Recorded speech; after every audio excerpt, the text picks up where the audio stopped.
Assalamualaikum warahmatullahi wabarakatuh. Halo semuanya, selamat datang di sesi eksplorasi sejarah kita. Hari ini kita bakal ngebongkar sebuah peristiwa epik dari abad ke-16 yang jujur aja sering banget cuma lewat sekilas di buku pelajaran sekolah. Padahal ini bukan sekedar catatan sejarah biasa.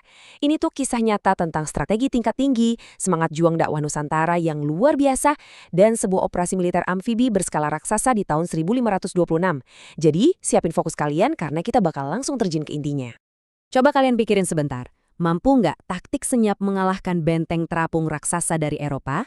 Buat kalian yang sering main game strategi militer, pasti tahu dong kalau ngelawan musuh yang punya pertahanan baja dan senjata kelas berat itu butuh taktik yang bener-bener jenius. Nah, di dunia nyata, armada lokal Nusantara kita pernah ngelakuin persis hal itu. Mereka sukses ngibulin dan ngehancurin armada Portugis yang armornya jauh lebih tebal dan senjatanya mengerikan. Gimana coba caranya? Mari kita bedah bareng-bareng. Oke, kita masuk ke bagian 1.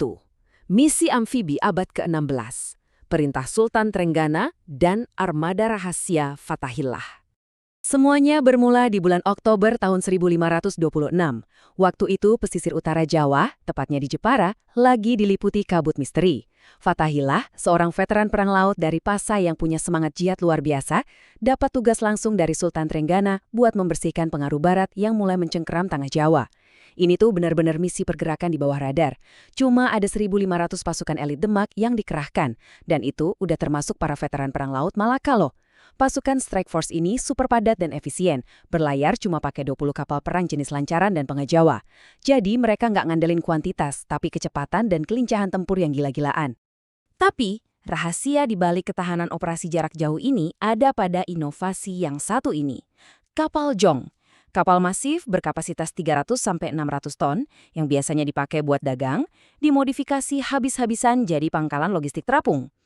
Kapal-kapal ini ngangkut beras dan air tawar dalam jumlah masif. Artinya apa? Pasukannya Fatahillah nggak perlu repot-repot minggir ke darat cuma buat cari perbekalan. Operasi rahasia ini tetap aman tak terdeteksi di tengah lautan. Brilian banget kan? Terus taktik pergerakan mereka juga patut diacungi jempol. Fatahillah ini pakai strategi navigasi senyap atau coastal navigation. Alih-alih berlayar gagah di tengah laut lepas, armada ini justru manfaatin angin barat, nempel terus nyusurin garis pantai, dan ngumpet di teluk-teluk kecil. Tujuannya simpel tapi krusial, menghindari patroli laut terbuka Portugis. Benar-benar literally masuk ke stealth mode. Lanjut ke bagian 2. Manuver senyap di titik buta. Taktik memutar ke Banten. Nah, disinilah letak plot twistnya. Alih-alih memusung tancap gas berlayar nusuk jantung Sunda Kelapa, armada rahasia ini malah bermanuver taktis ke arah Banten. Pergerakan yang terjadi di akhir tahun 1526 ini sama sekali nggak diprediksi sama kerajaan Pajajaran yang waktu itu lagi beraliansi sama Portugis. Kenapa Banten? Karena Banten itu titik buta pertahanan musuh. Dengan merebut Banten, Fatahillah langsung motong urat nadi ekonomi lawan lewat blokade jalur lada. Plus, dia berhasil ngebangun pangkalan militer terdepan. Jadi pasukan gabungan Demak dan Cirebon punya satu kali base camp yang solid sebelum melancarkan finishing blow. Masuk ke bagian 3. Strategi blokade ganda. Mencekik Sunda Kelapa. Begitu posisi Banten udah aman di tangan, awal tahun 1527 jadi fase lockdown total buat pelabuhan Sunda Kelapa. Pelabuhan ini dicekik dari 2 arah sekaligus. Di darat, pasukan Banten dan Cirebon bikin manuver jepitan dari barat dan timur, otomatis mematikan semua jalur logistik dari pedalaman. Sementara di laut, armada Demak ngepung perairan dan melancarkan bombardemen jarak jauh tanpa henti. Hasilnya, pelabuhan Sunda Kelapa terkunci rapat dan takluk bahkan sebelum meriam musuh sempat meledak. Kalau kita lihat dari timelinenya, pacing operasi ini tuh gila banget. Cepat dan sangat terukur.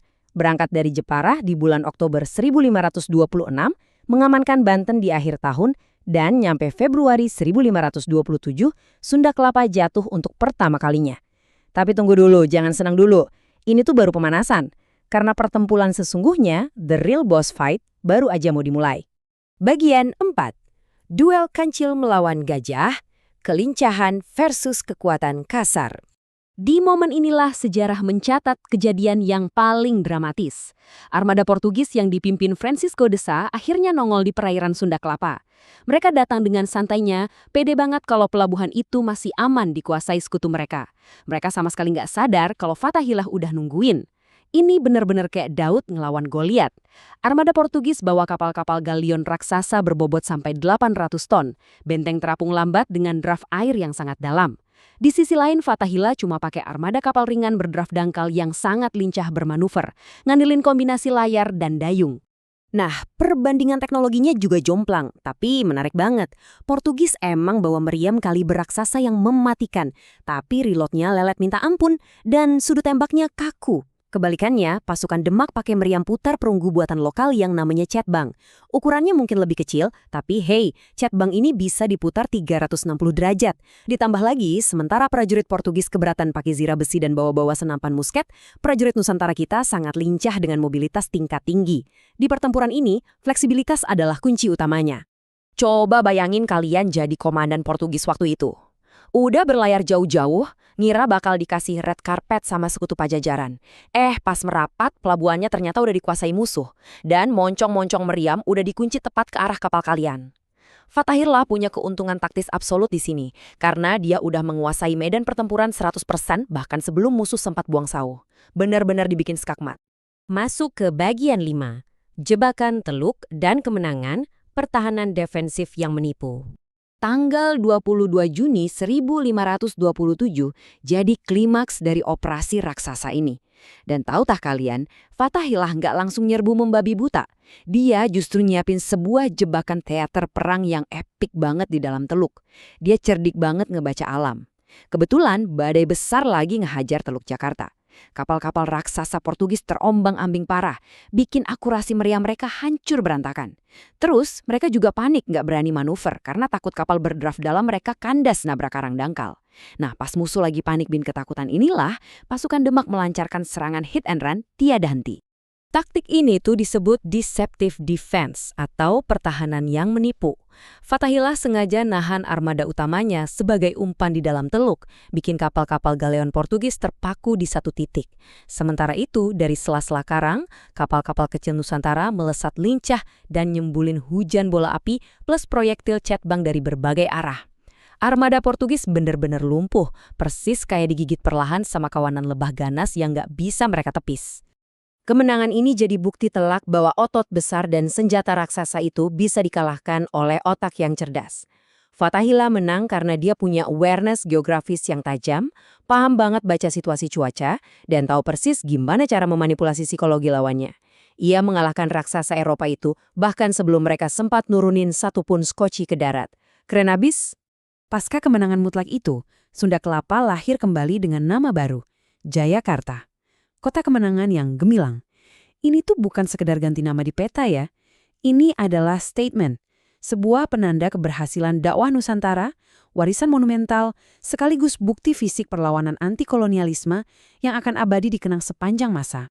Sebagai penutup, coba deh kita renungkan. Sejarah itu bukan sekedar hafalan angka, tahun, dan nama tokoh yang ngebosenin. Pertanyaannya buat kita sekarang, khususnya buat generasi Z, gimana caranya kita bisa ngebawa mindset, kecerdasan taktis, kelincahan, dan semangat juang leluhur kita ini buat ngadepin tantangan dunia modern yang super nggak pasti sekarang. Kemenangan Jayakarta ngebuktiin kalau keterbatasan sumber daya itu bukan halangan, selama kita punya strategi matang dan tekad yang kuat. Semoga cerita kita hari ini bisa ngasih kalian spark inspirasi buat terus belajar dan meneruskan semangat kebaikan dan dakwah Nusantara. Sampai jumpa di sesi eksplorasi sejarah berikutnya. Wassalamualaikum warahmatullahi wabarakatuh.